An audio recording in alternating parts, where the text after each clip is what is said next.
Hey guys, thanks for stopping in. Today I'm going to cook some corned beef with peppers and onions in my crock pot.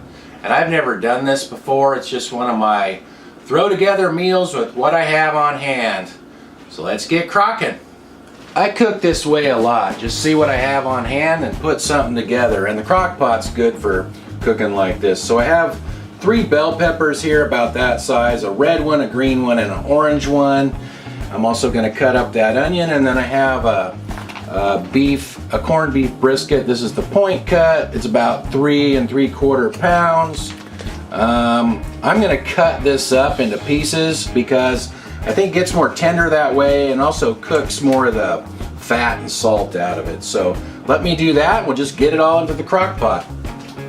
Alright, let's get everything in there. I put a quart of water in the crock pot. I didn't add any seasonings, any broth, anything like that, because this corned beef is so darn salty, you really don't need anything. So I trimmed it up into sort of stew meat size like pieces, trimmed as much of the fat off of it as I could. There's quite a bit of fat in these. These things are pretty fatty. I cut up my onion, got my peppers there, left them in pretty good sized chunks there.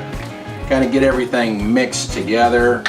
So I'm not going to season it with anything.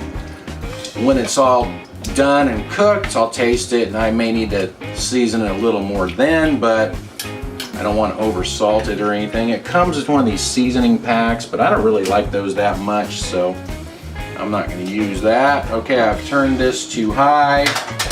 I'm going to get the lid on there, and these briskets are really tough, so probably be in there a good 5 or 6 hours, so we'll be back later on. This has been cooking on high for a little over 5 hours now, and I just opened it up. I tasted it, and I did add some sugar, probably about 2 or 3 tablespoons of sugar. Also, I sprinkled in a little bit of hot sauce, and it tastes pretty good to me now. Probably could use a little bit of salt and pepper as well. I'll write that stuff in the description.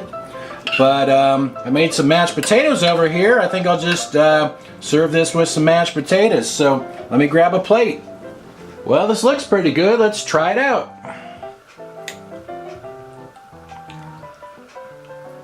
Corned beef's nice and tender. Seems to go well with the peppers and onions.